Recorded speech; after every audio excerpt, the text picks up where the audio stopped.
Okay, let's get started. Hello, everyone. I'm Pearl, and even though I'm from Rajasthan and it's already pretty hot here, I extend a warm welcome to all of you that have joined us today. Here at the English Editorial Board's Poetry and Story Slam, sponsored by Browser. To pluck your heartstrings in the right places and warm up your inside, this year's theme is Origins. Bring your childhood to us and tell us the story of where you came from. I'd also like to introduce our very, very cool judges here. They're extremely well versed and experienced in the art of slam poetry. I'll start with Gargi, our ex-chief from in 2017, who laid down the foundations of the slam event for the Ed Board back when she was a student here at Peck.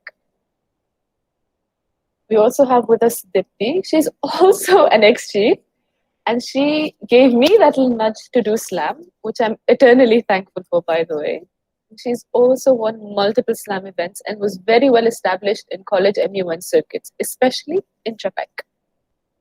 We have Gaur Sahiba, and she's accomplished in all her fields. She was a finalist at a national level slam competition. She's a TEDx speaker. She's published poetry nationally, internationally, and of course, in her career as well, she's doing great things in cognitive science. Now, before we start, I'd like to read the rules. Okay? Paper reading is allowed, but you get brownie points if you can memorize the piece. The time limit, and I urge you all to stick to it, is the poetry will be 4 minutes at most and story will be 6 minutes at most. I hope all your pieces are original. Plagiarism will not be tolerated. Each contestant must pick between performing a story or a poem. You cannot multitask. And of course, indecorous entries will lead to disqualification. So make sure your entries are proper. At the end of the day, this is a formal event. Now, let's just get right into it. And our first participant is Dulcie Vashne. Dulcie, you have the stage. Hi everyone, I am Dolce Vashne and I am going to present a poem entitled Laugh With Me, and it goes something like this. Laughter, an untreatable malady, as I begin to enlist symptoms of this unforeseen tragedy. Stretched lips, squinted eyes, uplifted cheeks, eight front teeth, dilated eyes, flaring nostrils, vibrating larynx, and a drawn in belly, as all of them aid my cackles to flee. A few chuckles is all it takes to get the hedonist brains addicted to those giggles, shortling till the jaw aches. But where did it all originate? Is it when someone got Rick and roll? Is it the N2 axis? Is it that hysterical video I saw? Is it the chuckles of others? Is it the Molly overdose? Or is it just a pretense obscuring my pain, anxiety, and fright? What is it? That's it from my side. Thank you.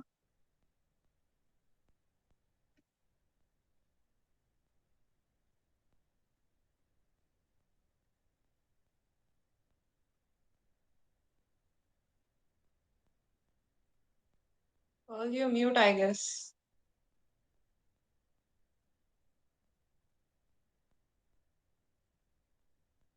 Well, you're on mute, I guess. This is so embarrassing. Anyways, I said that the line where you were like Molly overdose. I was so shocked. I was like, wait, I need to recheck what I heard. Thank you very much for that piece.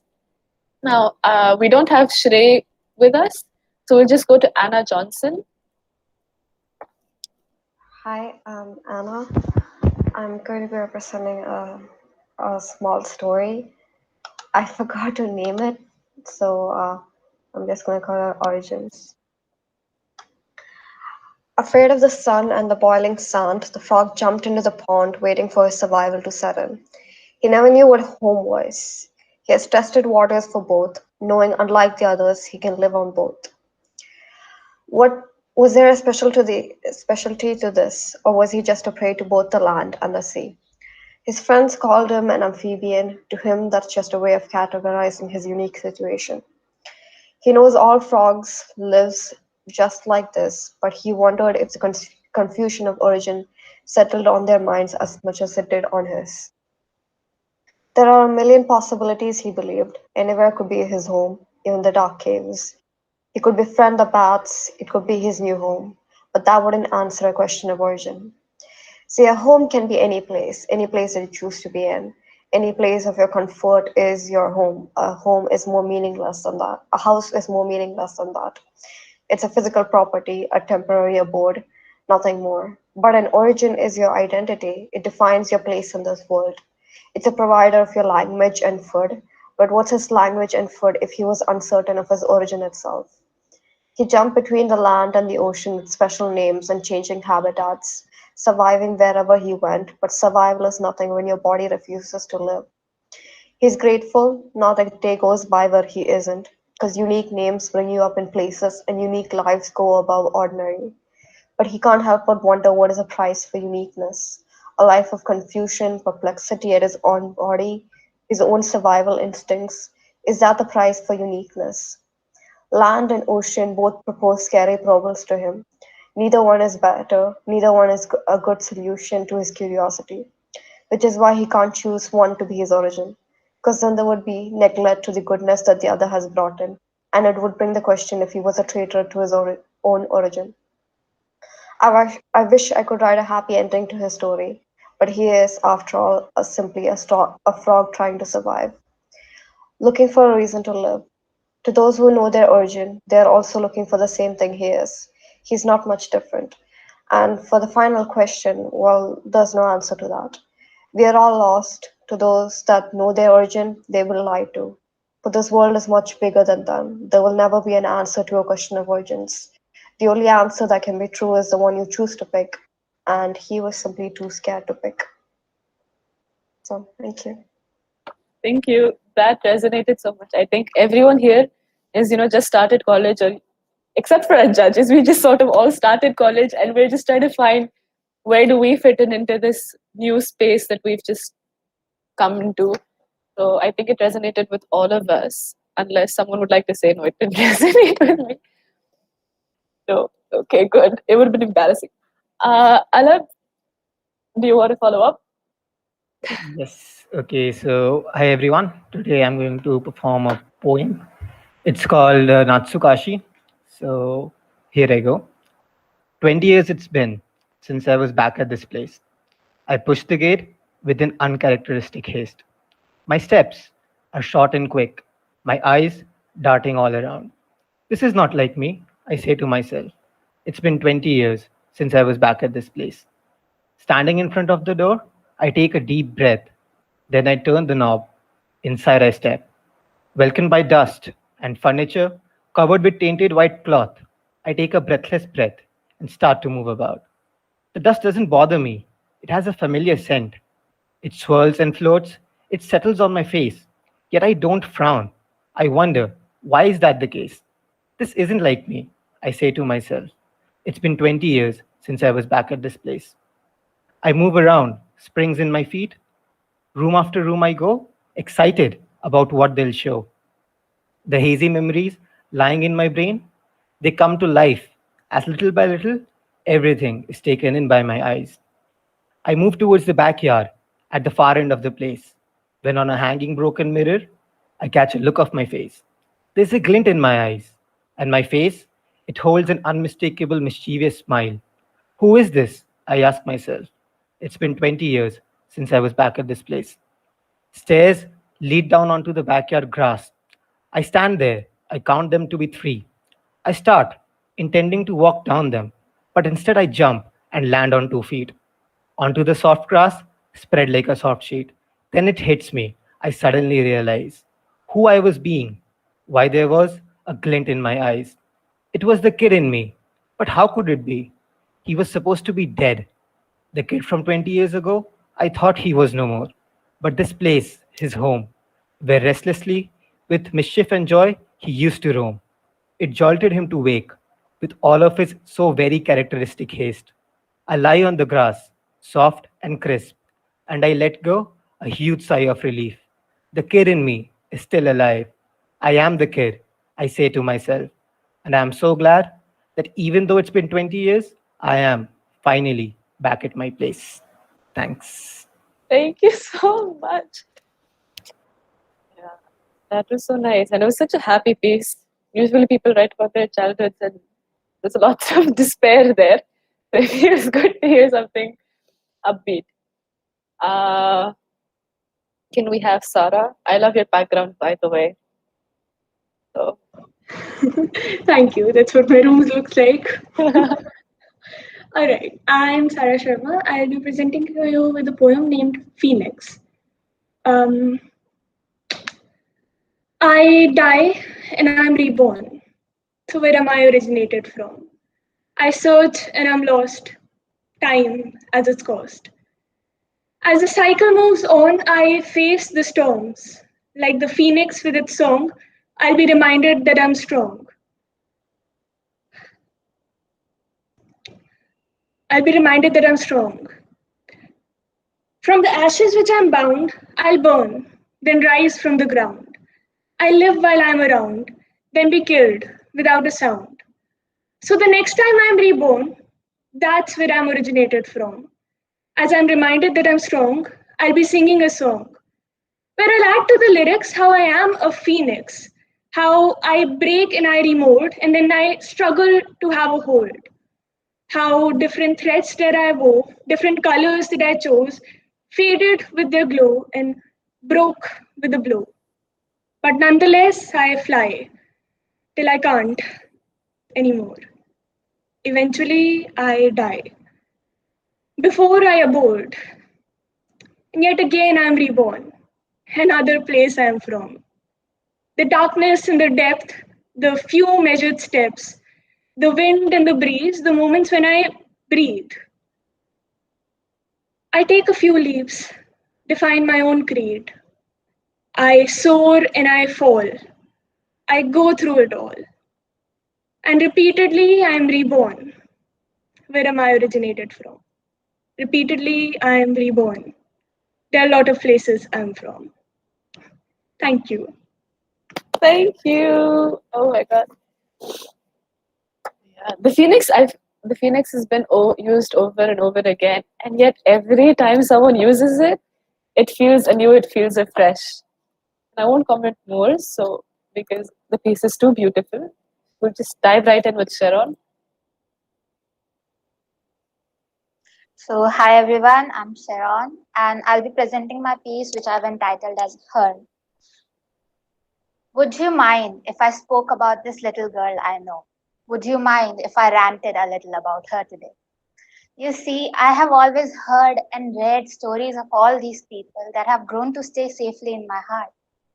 Some that still fill it with the warmth of morning blankets, and some that still hurt me to even recall. I have heard and read about so many people, but none of them were her. So let me tell you about her. She was the girl who was born so white, even the doctors were scared to touch. In case their hands pressed a little too hard, in case they scarred the white of her skin. But they shouldn't have been so afraid, for the scars come from being human. She is someone who fell in love with words, even before she could read them.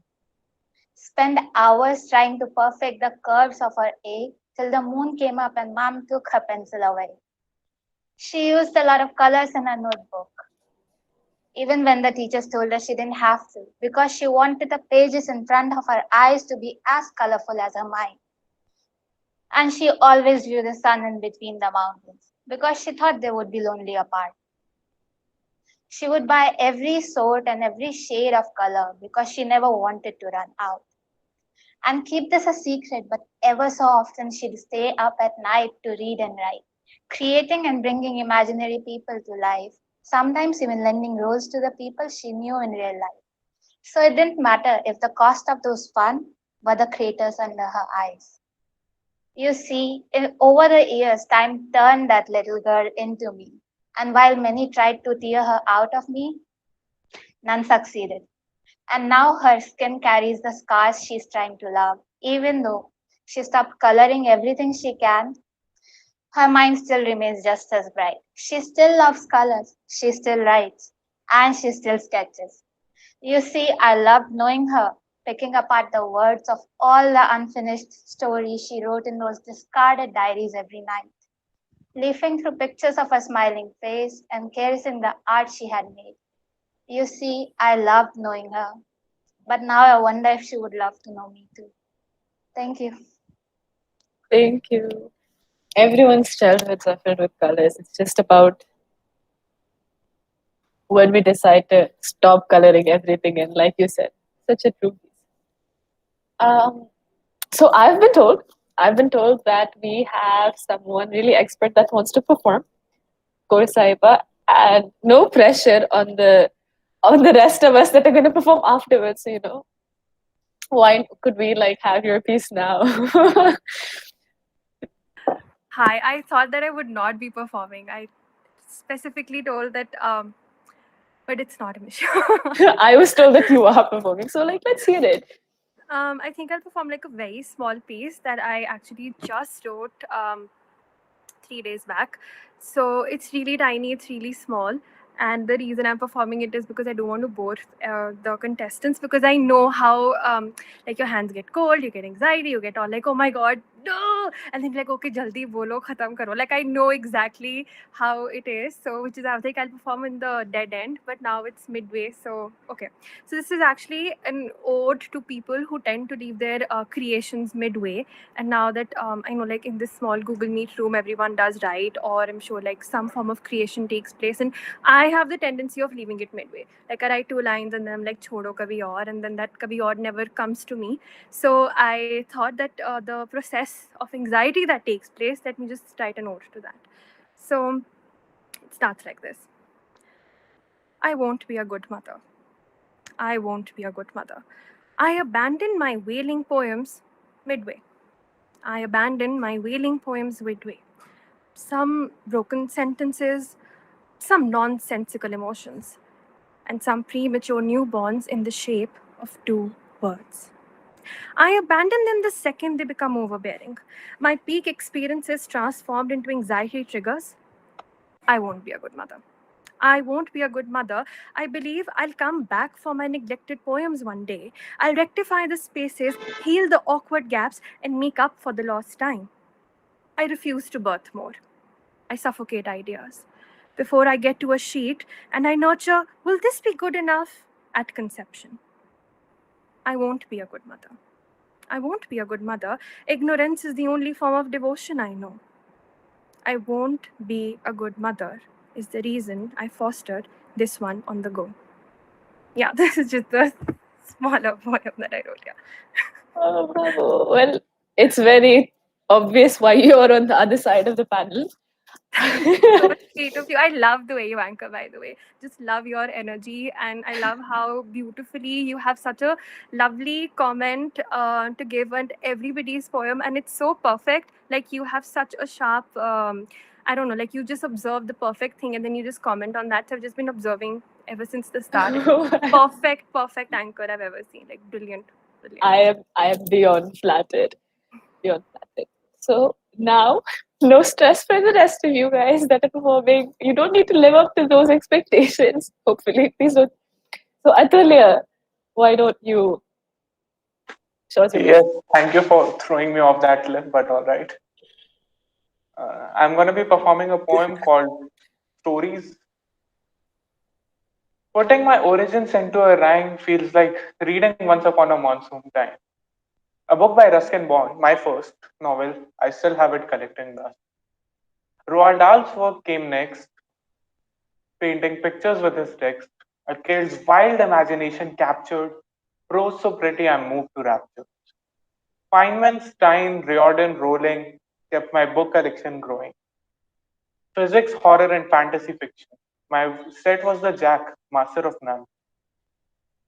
Companions when I had none, comfort when I seek some, romance and thrill, love and lust, villains filling my soul with disgust. I could smell the roses, see the shades of orange, feel the wind and hear the creaks of the door hinge. Books let me see worlds I could never. Every in a new book, a new endeavor. Romantic words and cozy nooks in my room, sitting with a pile of books.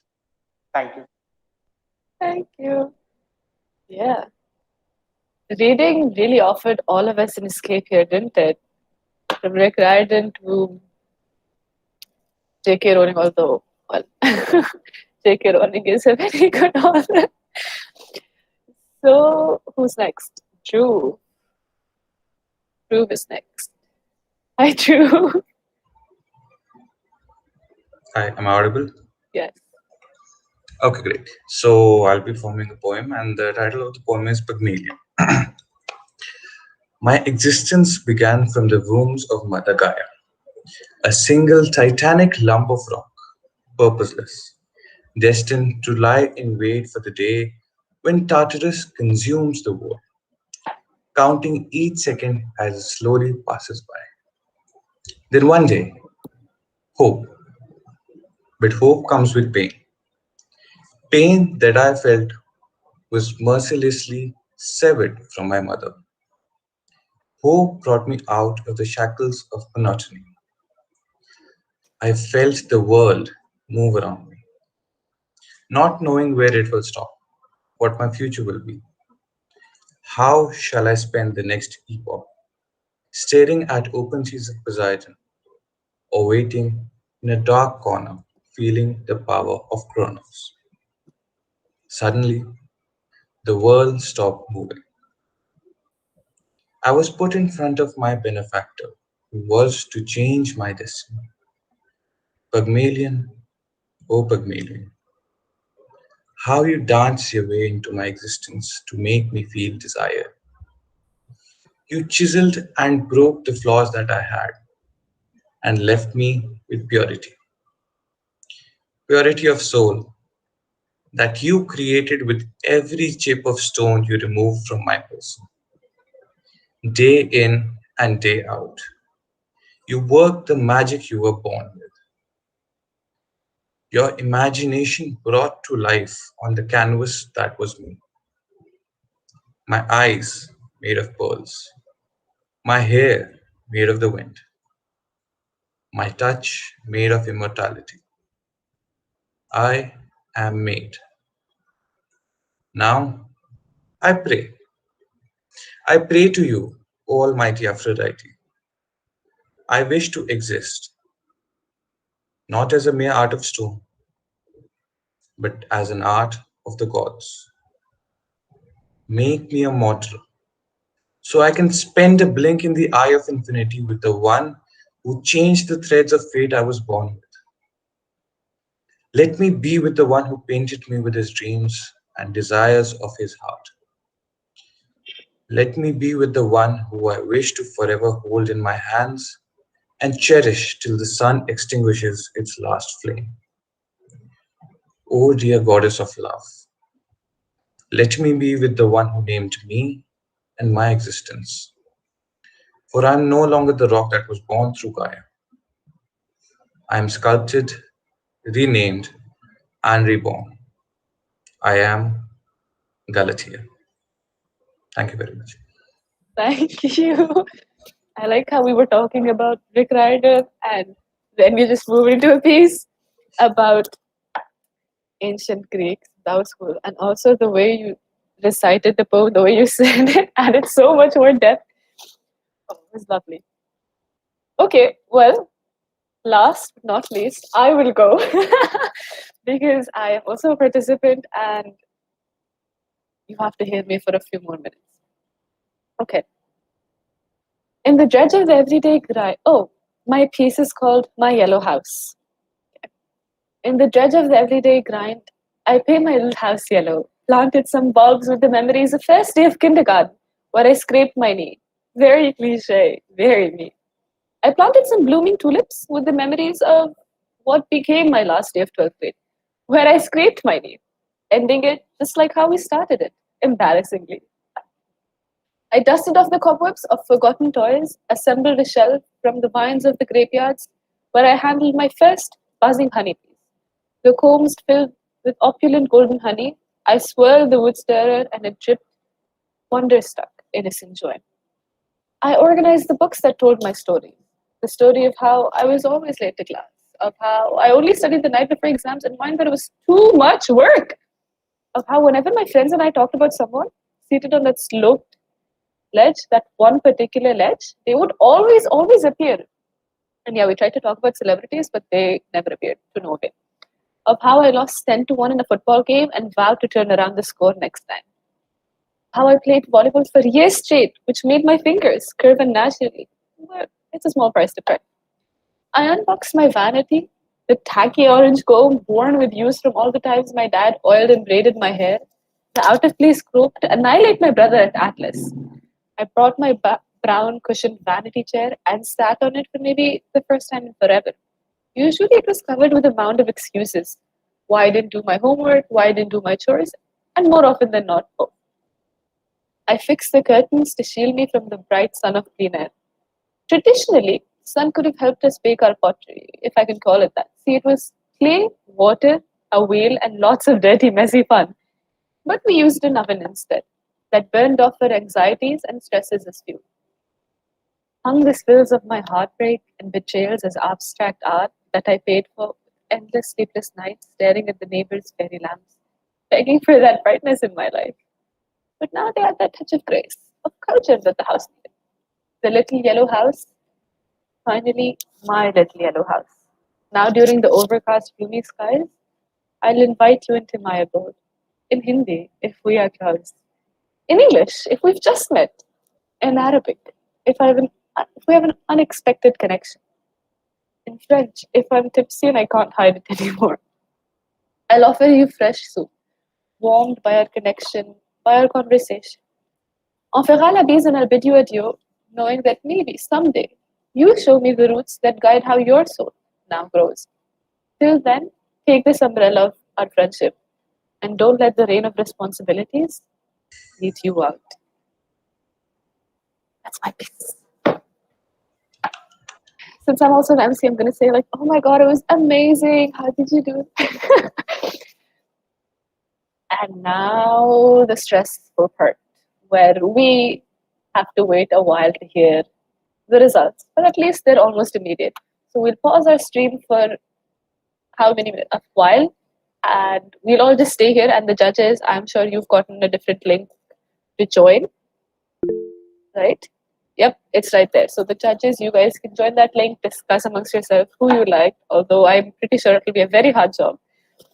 And the rest of us participants, we can just stay here and exist and talk. And hopefully the stream is paused now.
Forget the blood I've spent trying to run to you, 'cause it would never do. Never let it go, never let it go, never let it go, let it go, let it go. Never let it go, never let it go. Never let it go, no, you never let it go, never let it go, let it go, let it go.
Okay, so the judges have joined us again, and now they'll tell us what their process sort of went, I guess, and who won the historian poetry slam.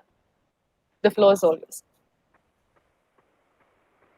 Deepti, do you want to start or do you want to? Sure. Okay.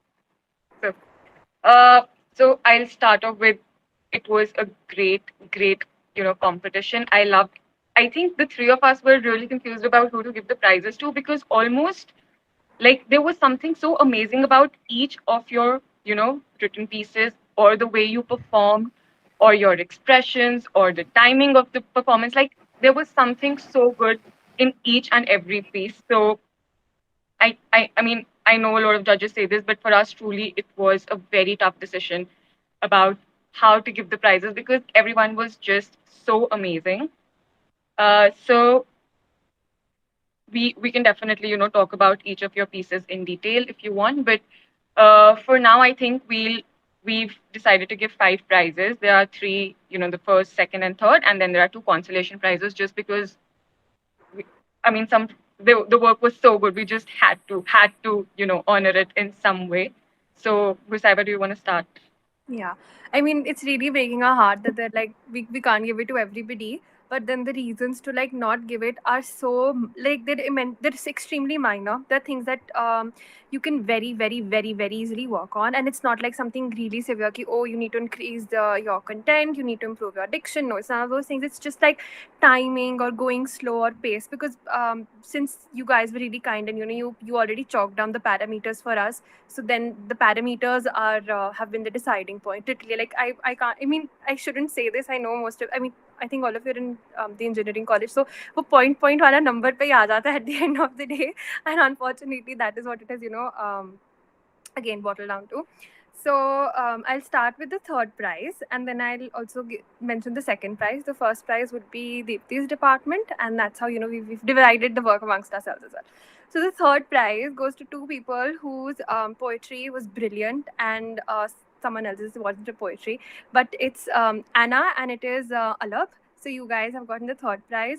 Alab, the fact that you kept repeating the 20 years since I am back at the place. Oh my god, the rhythm that created, the imagery that created, and it had that quality that even if for 5 seconds I was going to get lost at maybe say your third line, immediately that line would come back and I would be back into the frame with your poem and the structure. So that was brilliant, incredible, so much potential, such good talent. Keep up with that. And Anna, your story was brilliant, absolutely brilliant. Like I've written like pointers like frog, and it was amazing. Just when it comes to delivery, a little more pace because it's a story. So just that. Otherwise, brilliant work, great delivery, and a very like I loved the theme and I loved the imagery that created. And the second prize goes to Dhruv because just wow, like that wow factor, that X factor. The from your first line, you just came and you started and it was brilliant. Like snapped, you had the attention, you had the floor, and just brilliant. Love the way you've used the word dance, love the way you've used the word benefactor, everything, every word, and just you keep evoking so many things from the listener that एक point पे it was like, how dare you, इतना मत हमसे करो, but amazing. Like you just kept like तुमने हमें भी drain करा उसके साथ, which was brilliant. And now Deepti and Gargi, it's your turn. I can only imagine how nerve-wracking it is to perform after Gur Sahiba's performance because it's giving me just so much pressure just to deliver the result after she's spoken. But not without further ado, the first prize, and this comes from a completely unbiased opinion. I think it was a unanimous decision that Pearl's performance was amazing. Congratulations, Pearl Singh won the first prize. What I think generally we all liked, I mean, the delivery was so spot on, but also just in terms of the content, we were actually, it was almost like we were with you. We were back in school, we were not doing our homework again, and then we were waiting for celebrities to appear and everything. Like you just had the audience with you, and it almost made me feel like, damn, I should have gone to school with you just so I could be like, yes, exactly, this is when exactly we were there.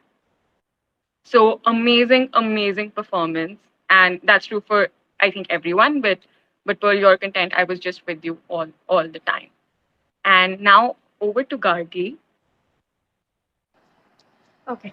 As Gur Sahiba was saying that we wanted to give the prizes to all of you, and so we felt that everybody's content was so on point, specifically in terms of the theme, that everybody brought a new perspective to it. Even especially that we felt in terms of Sarah and Sharon's performance, which is why we wanted to commend you for your performance. And so you are also part of our winners.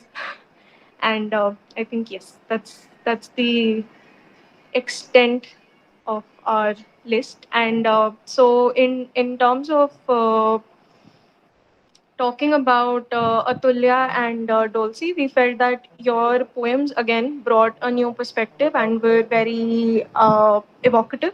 But we just felt that they were a little short and it left us wanting more. So which is why we to decided to do this.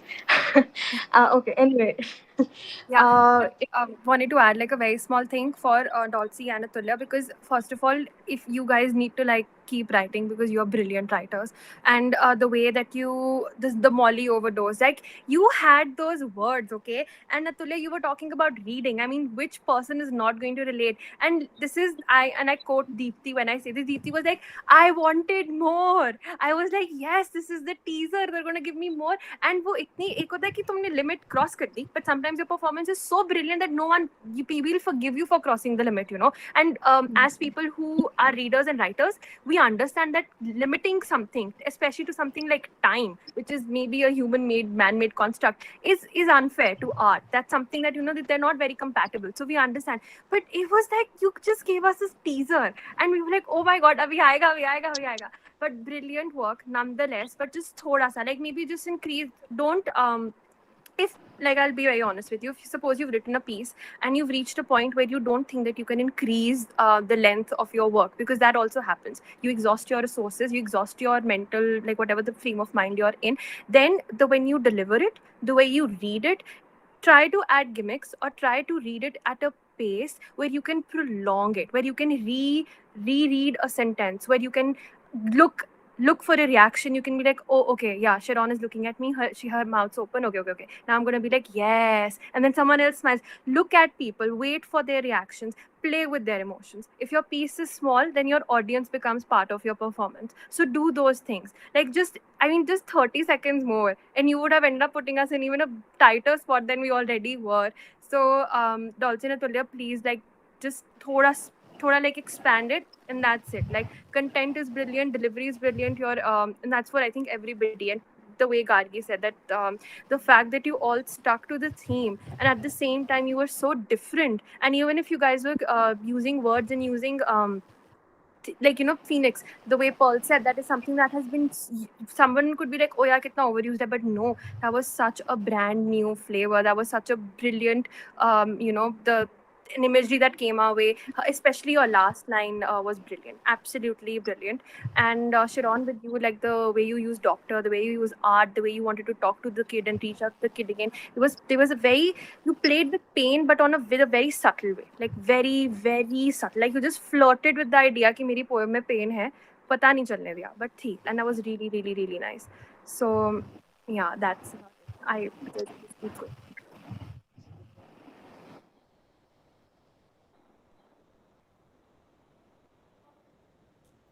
I think this is usually we don't like to put people in a tight spot, but this is one of those things. I think we're all very happy that you had lots of trouble doing your job.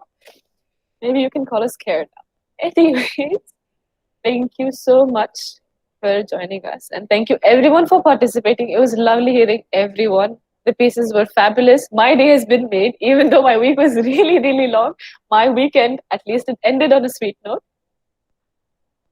Thank you, everyone. And that's all from the Story and Poetry Slam. We hope to see other people joining us. We hope to see the audience that is now the audience joining us as participants next time we do it. That's all. Thank you.